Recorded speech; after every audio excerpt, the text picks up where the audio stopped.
So he is challenging the journalistic norms with political satires, and this is something that seems to be a reiterating theme throughout his shows. So he'll address the fact viewers are accustomed to certain formats where he'll all of a sudden say, I mean, he did this, like, I'm king of pranks, I got you so good, where he introduced this idea and said, hey, this isn't real. And he did the same thing with Abraham Lincoln, saying, Abraham Lincoln once pardoned a man accused of bestiality. That man was John Wilkes Booth.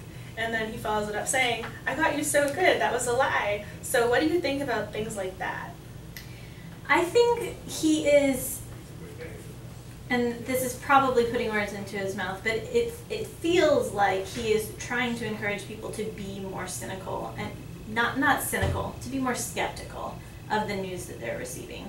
So I think we've kind of seen this major transformation in news, whereas if you go back to like the heyday of like television news, like the Walter Cronkite era, news was a public service, and it was considered a public service by the government. The reason that they leased the airwaves to the networks was so that they could provide public service, and one of the ways that they did that was by providing news.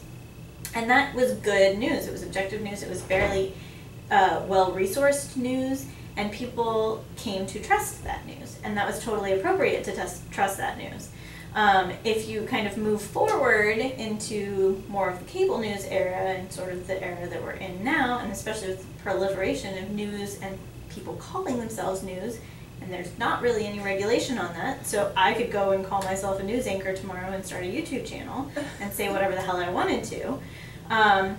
I think people need to be more skeptical of what they're receiving from those venues now. And I'm not saying that like you shouldn't trust what you hear on, you know, NBC Nightly News or something like that, but there's so much stuff claiming to be news on the internet, on cable television, on you know, all of these kind of different people claiming that they know what they're talking about on social media when they clearly do not.